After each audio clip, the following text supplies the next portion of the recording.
Assalamualaikum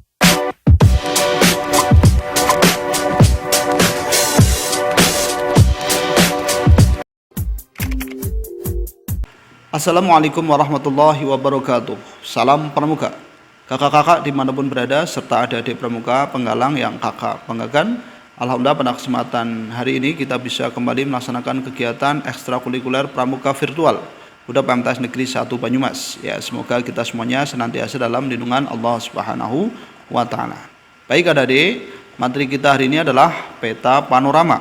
Kalian perhatikan dengan baik. Tujuan dari pembuatan peta panorama ini adalah untuk menggambarkan keadaan suatu daerah dengan ring atau sudut pandang tertentu. Adapun peralatan yang dipergunakan dalam membuat peta panorama adalah yang pertama, pensil teknik 2B, kemudian penggaris panjang, kertas buffalo, kompas bidik, dan juga meja kerja. Silakan kalian siapkan. Yang harus diperhatikan dalam pembuatan peta panorama ini adalah sebagai berikut, kalian perhatikan dengan baik. Arah pandang atau sudut pandang. Batas sudut pandang yang diberikan dalam pembuatan peta panorama dapat berupa satu sudut atau dua sudut sebagai arah untuk penggambaran panorama atau pemandangannya. Untuk dua sudut pandang tidak akan menjadi masalah, yang berarti karena kita tinggal membidik sudut yang telah ditetapkan tersebut untuk batas penggambaran panorama. Untuk satu sudut pandang, maka untuk menentukan batas sudut pandang yang akan kita gunakan untuk menggambar panorama, kita harus menambahkan sudut tersebut dengan 30 untuk daerah kanan dan mengurangi sudut tersebut dengan 30 untuk daerah kiri. Kemudian baru menggambar peta panoramanya ya. Jadi bisa menggunakan dua titik sudut atau satu sudut. Kalau hanya satu sudut maka ditambahkan 30 derajat ke arah kanan dan dikurangi 30 derajat ke arah kiri. Bisa dipahami ya adik-adik ya. Adapun penggambaran batas daerah, kalian perhatikan, setelah diketahui batas daerah yang akan digambar, maka langkah selanjutnya adalah membuat sketsa batas daerah satu dengan daerah yang lain, antara satu perbukitan dengan perbukitan atau perumahan dan lain sebagainya.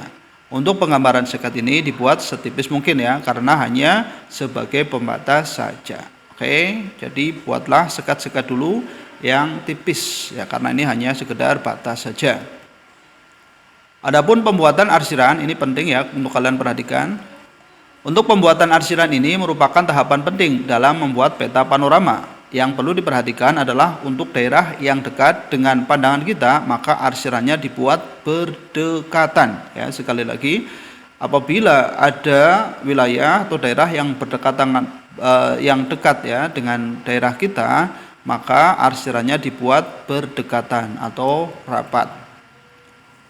Kemudian seterusnya sampai dengan daerah yang terjauh ya. Jadi yang paling dekat itu sangat rapat, kemudian semakin jauh semakin renggang.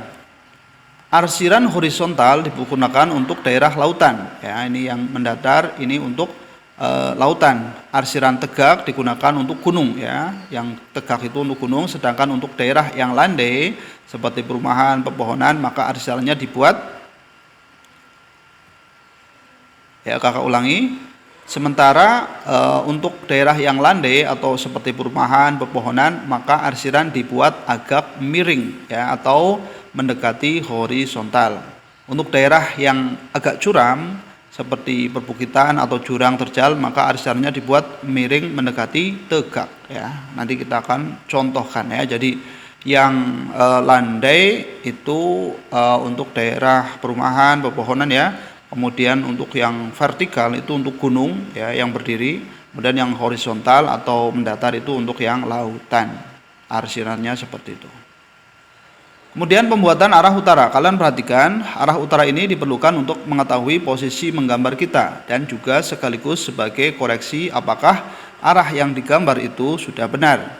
Biasanya arah utara dibuat pada posisi pojok kiri atas ya, dengan gambar anak panah dan arahnya disesuaikan dengan arah kompas. Oke, ini arah utara ini penting ya dalam membuat peta panorama. Kalian harus bisa menempatkan dengan baik. Untuk sudut pandang sebelah kiri dan kanan hendaknya dicantumkan sekaligus dengan keterangan gambar yang sesuai dengan keadaan kemudian. Jangan lupa untuk memberikan penomoran ya pada masing-masing daerah sehingga mempermudah untuk pemberian keterangan ya.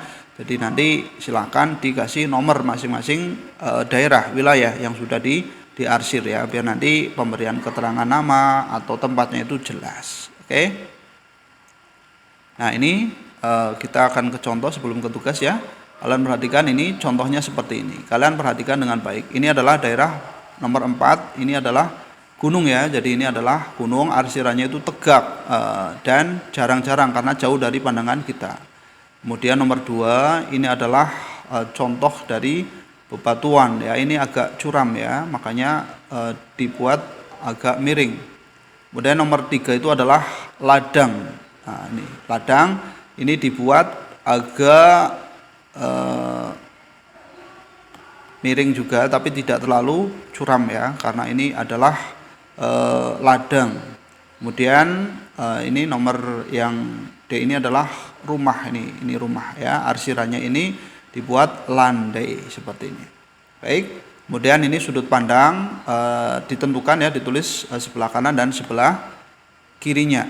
Nah ini ya, jadi sebelah kanan dan sebelah kiri ini ditentukan, dicantumkan. Kalau nanti satu sudut pandang, maka sebelah kanan ditambahkan 30 derajat dan sebelah kiri ditambahkan 30 derajat. Jangan lupa nanti dikasih keterangan di sini ya, ada nama, kemudian regu, hari, tanggal, pukul, cuaca, dan lokasi. Oke adik-adik, ya ini adalah gambaran peta panorama. Nah ini yang di sini ini adalah lautan ya, yang tadi kakak gambarkan ya, dibuat lurus horizon karena berupa lautan. Nah, ya demikian yang dapat kakak sampaikan ya, mudah-mudahan nanti kalian bisa memahaminya. Nah untuk selanjutnya coba untuk tugas kalian adalah buatkan peta panorama di daerah kalian dengan menggunakan kertas HVS ya, lengkap dengan keterangannya sesuai dengan apa yang sudah kakak sampaikan tadi. Oke adik-adik, bisa dipahami ya? Baik, semoga keterangan singkat ini bisa kalian pahami dengan baik dan dicermati dengan baik, dan nanti bisa kalian praktekkan untuk membuat peta panorama. Apabila ada keterangan yang kurang tepat atau ada kesalahan dalam penyampaian materi ini, mohon maaf untuk sebesar-besarnya. Oke ya, terima kasih, semangat belajar. Sekian dari kakak. Assalamualaikum warahmatullahi wabarakatuh. Salam Pramuka.